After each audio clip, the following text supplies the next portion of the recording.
hiding. Let's bring in Sarah Isgur Flores, former Fiorina Deputy Campaign Manager Carly Fiorina, and former RNC spokesperson. And we also have Leslie Marshall, syndicated radio talk show host and a Fox News contributor.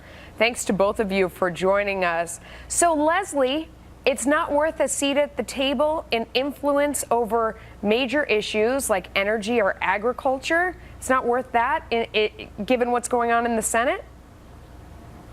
Well, as a Democrat, I breathe a sigh of relief if, in fact, he goes forward remaining in the Senate. And I do believe, as he said, that Joe Manchin can do more for his state of West Virginia in the Senate.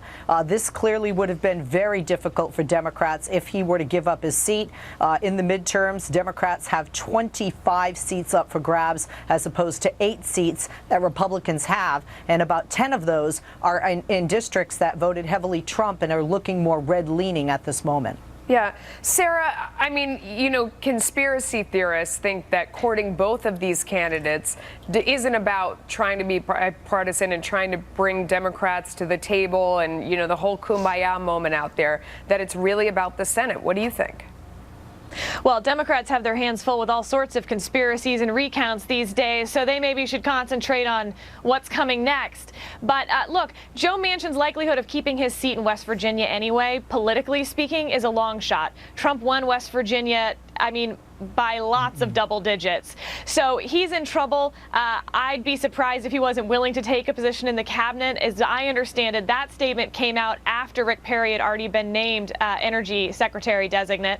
So I think that Donald Trump is actually looking for the best people for his cabinet. And whoever that happens to be is who's getting tapped. So whether he picks Democrats or not, while I think that it makes a ton of sense to look at 2018, unfortunately for Democrats, that's already a huge uphill battle for them. Republicans are in a very safe spot keeping the Senate in 2018. Leslie, I mean, it makes it seem like, you know, Democrats don't care about policy, they care about power. You know, you have a chance to really have influence over what's going on by holding one of these cabinet posts, and to put it aside when the balance of power right now, it's already 52-48. What difference does one more make? I mean, isn't it more important to have real impact in agriculture or energy?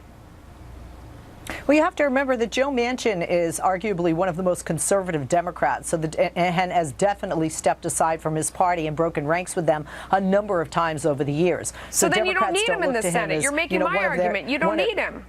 No, because I don't agree that when you get into the cabinet of a president of that party, that, you know, you're going to fight with the commander-in-chief on every issue and that you're going to help your party. As a matter of fact, what you're going to do is you're going to help put forth the agenda of that commander-in-chief, whether they're a Democrat or a Republican. And regarding power, hey, if you don't want to have any power with regard to a filibuster, you want a filibuster-proof, Senate, and if you want the Republicans to have enough votes to override a presidential veto, well, I would say that definitely is a power grab that's worth the fight.